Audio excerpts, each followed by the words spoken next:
Buenos días. Buenos días, presidenta. Buen día. ¡Ánimo! Bueno, hoy está con nosotros el director general del Instituto Mexicano del Seguro Social, Zoe Robledo. Él nos va a hablar de cuánto empleo se ha generado, cómo se ha incrementado el salario medio. Son buenas noticias del mes de noviembre. El humanismo mexicano no solamente representa fraternidad por el bien de todos, primero los pobres, sino que da resultados para toda la economía y para todas y todos los mexicanos. Entonces nos va a presentar esto Zoe y después al final la cápsula de Suave Patria. Vamos, Zoe. Gracias. Muchas gracias, con su permiso, presidenta. Muy buenos días a todos y a todas. Comentarles, como saben, desde 1997 el IMSS reporta de forma mensual la información de los puestos de trabajo que se crearon en el mes anterior. Y a partir del 2020, esta estadística pues ya es una cifra de interés nacional dentro de las que considera así el propio INEGI. Entonces vamos a ver cómo vamos, cómo nos fue en noviembre. Y bueno, la buena noticia, si nos pueden poner la primera lámina, es que al 30 de noviembre del 2024, los puestos de trabajo afiliados al IMSS son 22.643.638. Es nuevamente la cifra más alta que se tiene registrado en toda la historia. Y en la siguiente podemos ver que durante noviembre se registró una creación de empleo de 24.696 nuevos puestos de trabajo. Aquí hay un tema importante. Había cierta atención sobre lo que iba a ocurrir respecto a que por primera vez, como ustedes lo saben, hubo un cambio de gobierno, un cambio de administración que no ocurrió en diciembre, sino que ocurrió en octubre, y que eso siempre, por temas administrativos, puede generar alguna disminución. Afortunadamente, el número fue positivo y estamos seguros que va a seguir creciendo. Pero además, dentro de este mismo universo de empleo, al mes de noviembre, tenemos que se han creado en 2024 619.252 empleos, es decir, tenemos una tasa de crecimiento del 2.8%. Y si lo tomamos en los últimos 12 meses, digamos, de noviembre a noviembre, se han creado 232.370 puestos de trabajo, es decir, también hay un incremento, en este caso, del 1%. Ahora, también hemos estado trayendo no solamente el número, sino también la calidad de estos empleos. Si nos pueden poner la siguiente. Y esto tiene que ver mucho a políticas de la Cuarta Transformación. Una muy reconocida en todo el planeta, que es el incremento al salario mínimo, y cómo este incremento al salario mínimo incrementa el salario promedio, el salario base de cotización del IMSS, es decir, lo que ganan los trabajadores y las trabajadoras del IMSS. Tenemos un reporte de un salario promedio, un salario base de cotización en noviembre en 584.1 pesos diarios. Para ponerlo en contexto, en 2018, después de muchos años que no subía el salario mínimo en nuestro país, era de 352 pesos, hoy es de 584.1 pesos. También hay que decir que en los últimos 12 meses este salario se ha incrementado en 49 pesos, es decir, un crecimiento del 9.2%. Por eso la noticia que dio la presidenta Claudia Sheinbaum esta semana del incremento del 12% al salario mínimo nos indica que el salario base de cotización va a seguir creciendo en los siguientes años. Ahora, también respecto a la calidad del empleo, si pasamos la siguiente, tenemos esta cifra. El 86.6% de los empleos son permanentes, el resto son trabajos eventuales, es decir, 19.613.000 empleos son permanentes. ¿Por qué es esto importante? Porque antes, y sobre todo antes de que hubiera la reforma en materia de outsourcing, de subcontratación y demás, era mucho más común que el porcentaje de empleos eventuales fuera mayor que el porcentaje de empleos permanentes. Por eso nos da tanto gusto que a la fecha del empleo registrado en este 2024, 97.5 sea empleo permanente. Y un dato adicional, si pasamos a la siguiente, es la participación de las mujeres en el mercado laboral. Del total de puestos de trabajo afiliados al IMSS, un total de 9.130.964 son mujeres, lo que representa un 40% del empleo total. Un dato por demás importante es que las mujeres representan el 95% del empleo que se ha creado en los últimos 12 meses. De lo que se ha creado de noviembre a noviembre, 95% han sido mujeres, es decir, hay un incremento de la participación de las mujeres y estamos seguros que en el tiempo de las mujeres este dato va a seguir creciendo.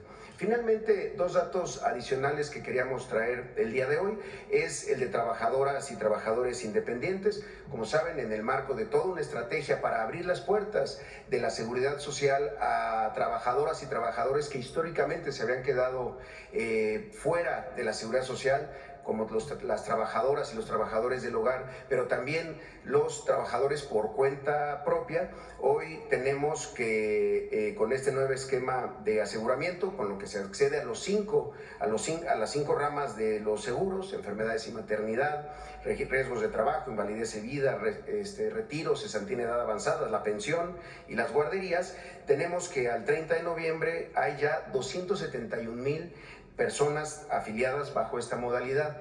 Esto es de lo más importante porque en los mecanismos de aseguramiento previo que se tenían para trabajadores por cuenta propia, solo se había llegado a registros de 25,000 en el máximo histórico. Hoy son 271,000.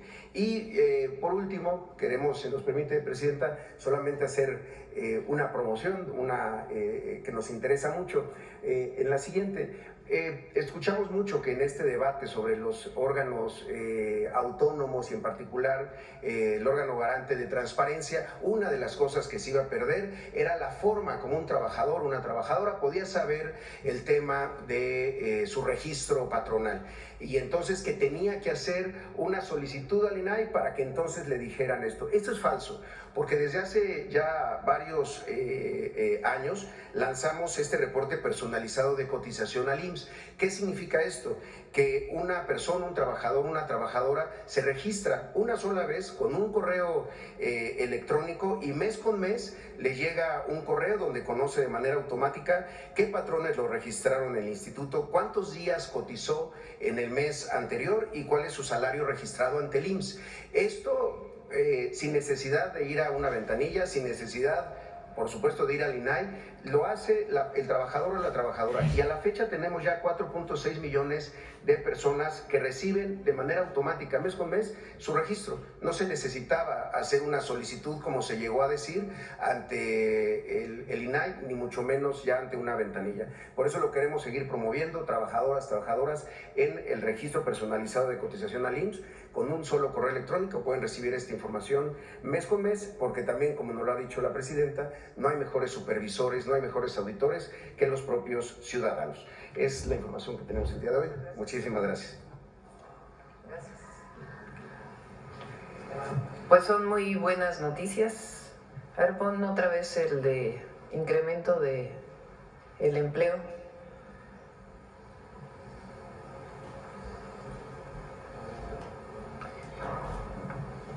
Cifra récord de empleo afiliado al IMSS, 22.643.638, 22.6 millones. Cifra récord de empleos afiliados al IMSS. Adelante. Pero acá. Ahí. Buenos días, Presidente. Esteban Durán, Vanguardia, Veracruz. Presidenta, y ahorita ya que hay un nuevo gobierno con otra, la primera mujer ahí en Veracruz. ¿Cuál será la capacidad para que ya empiecen a trabajar las farmacias bienestar en ese estado donde pues se requiere mucho? Yo entiendo que con el anterior gobernador hubo algunos acuerdos, pero a corto plazo, ¿cuál será la capacidad del IMSS o del ISSSTE o de otra institución de salud para que haya farmacias suficientes? De esa manera se les puede dotar de pues de medicamentos a quien lo requiere. Igualmente, ¿cuáles serán los ajustes de las pensiones si ya se están aplicando a los rezagados?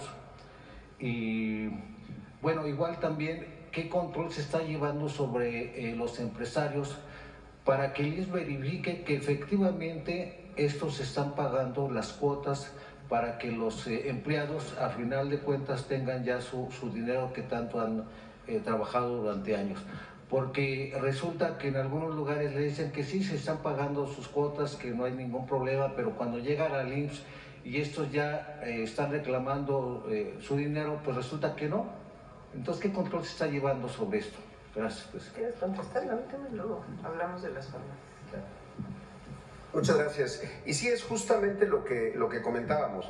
Se ha hecho un esfuerzo enorme en toda la parte de cumplimiento, es decir, estar todo el tiempo con los empleadores, con los patrones, no nos gusta llamarles así, los empleadores, para que a través del buzón IMSS sea la vía de comunicación para que estén en cumplimiento permanente de sus obligaciones. Pero justamente, y si nos pudieran poner la última lámina, por eso nos interesa tanto que el propio trabajador, en este registro personalizado de la cotización, con un correo electrónico, ahí puede saber cuántos días del mes anterior lo tuvo su empleador cotizando.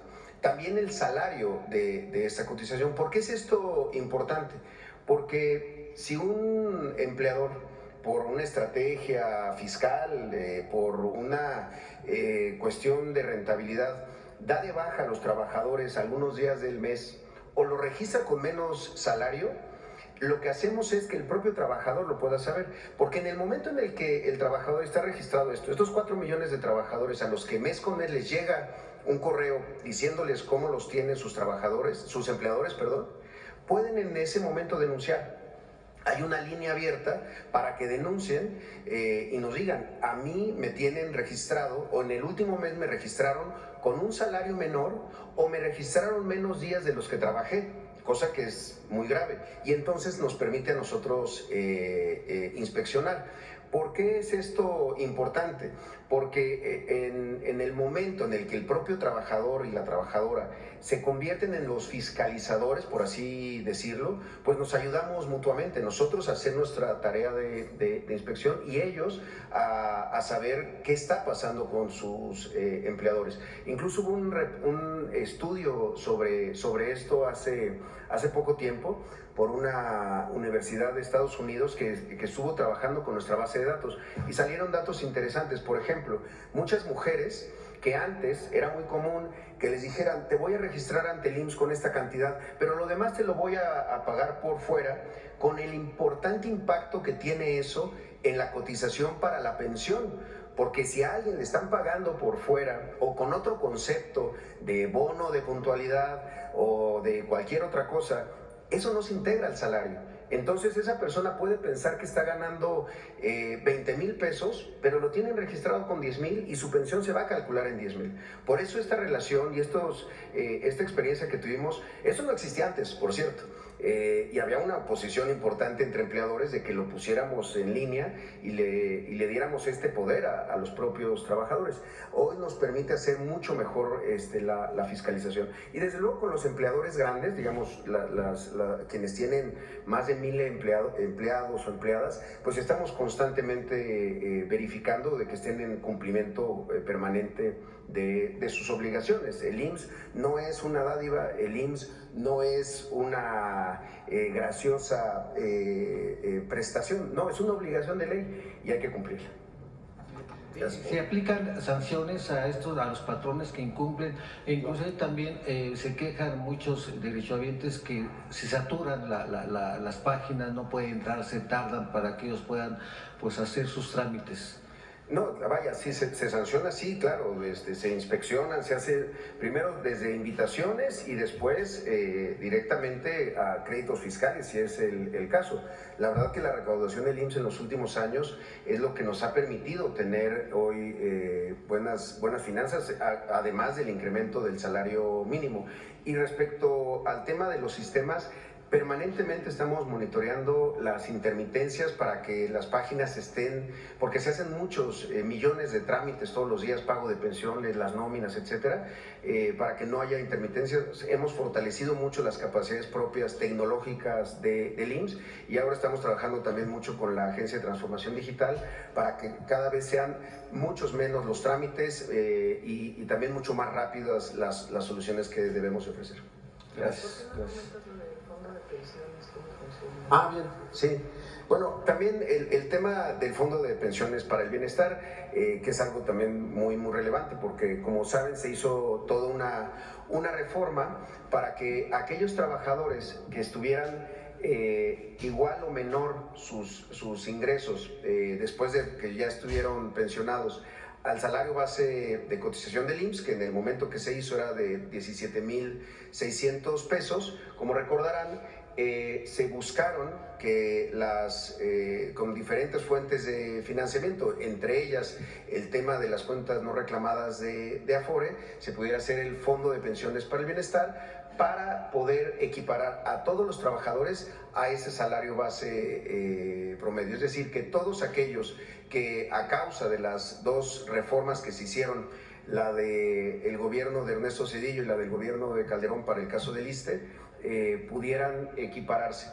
Ya se había hecho un esfuerzo muy grande para que la pensión, el monto de la pensión subiera con la reforma del 2020, pero aún así estábamos teniendo lo que se llama tasas de sustitución, que es qué porcentaje de tu último salario estás recibiendo como pensión, de cerca del 60%. Ahí fue cuando se determinó que para estos trabajadores que estuvieran en estos niveles salariales, se hiciera este complemento, este copete le llaman a algunos, pero digamos es un complemento que ya al día de hoy está funcionando muy bien. Hay cerca de 70,000 trabajadoras y trabajadores que ya están recibiendo el fondo, el complemento con el Fondo de Pensiones para el Bienestar.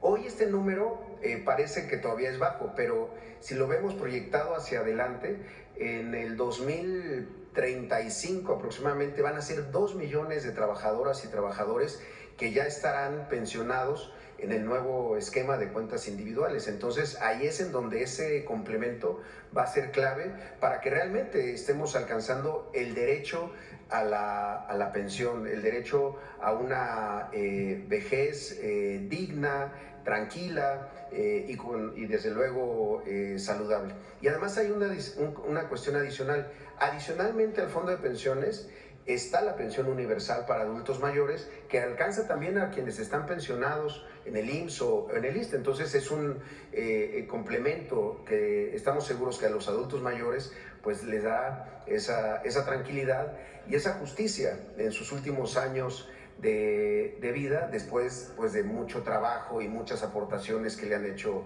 a la nación. Gracias. Gracias. Presidenta, gracias. En otro tema, empresarios del sector turístico y restaurantero en Sinaloa han manifestado que ha habido miles de millones de pérdidas por la situación de violencia que está ocurriendo allá. ¿Habrá algún apoyo para estos empresarios, los micro, que tienen que aguantar una nómina de hasta 10 o 20 empleados? Muchos de ellos ya están cerrando sus cortinas, ha habido ya desempleo en ese sentido. ¿Qué se va a hacer? ¿Va a haber algún apoyo tanto para los empresarios, los micro, para quienes también se están quedando en el desempleo? El mejor apoyo que podemos dar es el que estamos haciendo ahora, que es que el secretario de Seguridad y Protección Ciudadana está en Sinaloa para fortalecer la estrategia de seguridad. Ese es el mejor apoyo que se puede dar. Está coordinando las tareas de todas las fuerzas federales y estatales, una coordinación, y va a dar resultados. Él se va a reunir con empresarios, con De hecho, ya está dando resultados en términos de detenciones para bajar los homicidios y otros índices de otros delitos que también se han incrementado.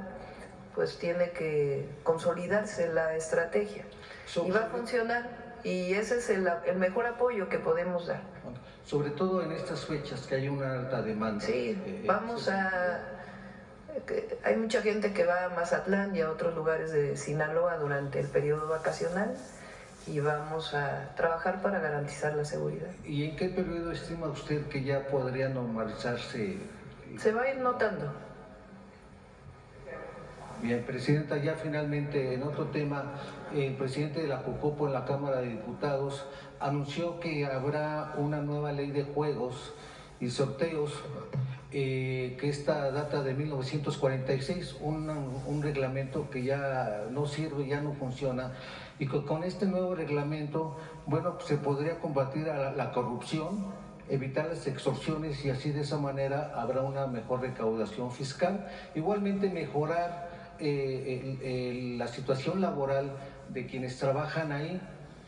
Igual también se mencionó que antes de que saliera el sexenio de Enrique Peña Nieto, pues se quería evitar que hubieran nuevas licencias para estos negocios, pero no se cumplió, se fueron abriendo más. ¿Qué posibilidad habría también, Presidenta? En ese sentido también se da un respiro a la industria hípica, que está prácticamente ya en la agonía, se están perdiendo empleos. Los quienes trabajan de esta industria pues están pidiendo que si se podría igualmente que el ejército pues tuviera las riendas del Hipódromo de las Américas para evitar la corrupción, para evitar que otras empresas ajenas a esta situación le están dando mucho auge a los casinos, le están dando prioridad a estos casinos. ¿Qué es lo que va a suceder con el hipódromo, Presidenta? Ellos demandan una apoyo. concesión. Está concesionado el hipódromo. Y no, en este momento no hay una ley nueva. Lo que sí es Rosa Isela, que es una mujer muy honesta, de carácter, una extraordinaria servidora pública, de lo mejor que tiene nuestro país. Está hablando con quienes son dueños de los casinos para si hay alguna corrupción, alguna, que se informe de inmediato para que se evite estos esquemas que podrían todavía haber en algunos servidores que se quedaron de la época del pasado, previo a que llegara el presidente López Obrador. Entonces, pero ya hasta el momento no se, es cierto, data de hace mucho tiempo, pero no tenemos todavía una propuesta. Y evitar tragedias como el Casino Life, donde murieron muchas personas, trabajadores también, y que hasta el momento pues no han encontrado. Lo está atendiendo la Secretaría de Gobernación. Vamos acá.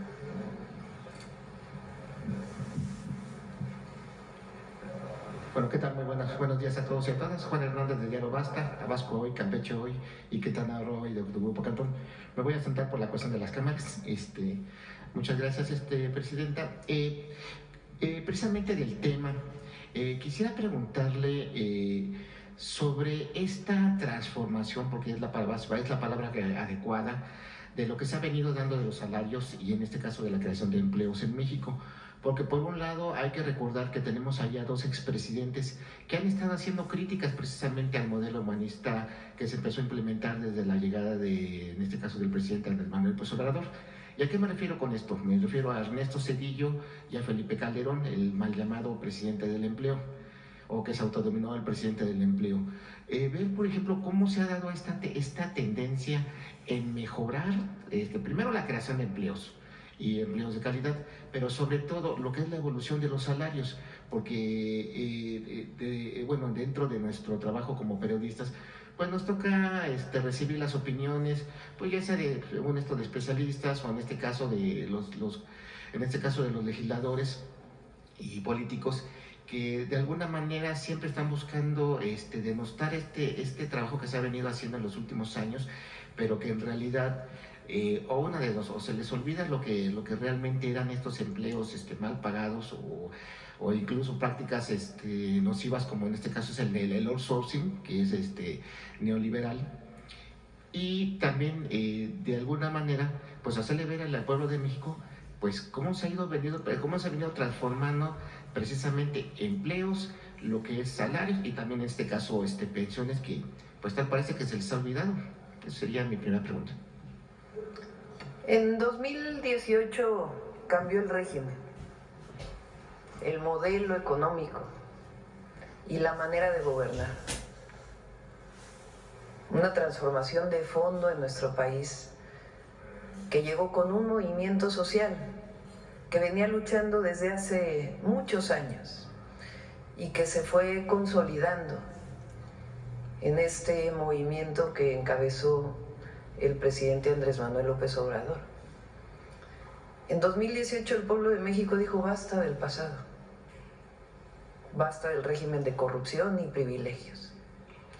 Ese régimen de corrupción y privilegios que representó el neoliberalismo de 1982 con Miguel de la Madrid hasta el 2018 con el gobierno de Peña Nieto. Fueron 36 años en donde se caracterizan por dos temas o dos ejes. Uno, una visión que venía de los organismos financieros internacionales, que venía de la Escuela de Chicago, que venía la visión neoliberal. Esa visión lo que plantea, que ya por cierto cada vez es menos, lo que plantea es que el mercado resuelve todos los problemas, que el Estado debe convertirse en un regulador y que no hay derechos, que todo es mercancía a poner en el mercado y que el propio mercado va a generar las condiciones para que todos vivan bien. Una visión ideológica que lo que generó fue disminución en el presupuesto educativo, de salud, y convertir la educación, la salud en mercancía, no en derecho. La visión universal y fraterna de los derechos humanos se quedó relegada frente a la idolatría del mercado. Esa misma ideología planteaba que si se apoyaban los de arriba, eso está escrito, la teoría del, tú debes saber cómo se dice en inglés, del goteo, de que si se apoyaban los de arriba, iba a gotear hacia abajo. De ahí viene pues muchas cosas que se hicieron.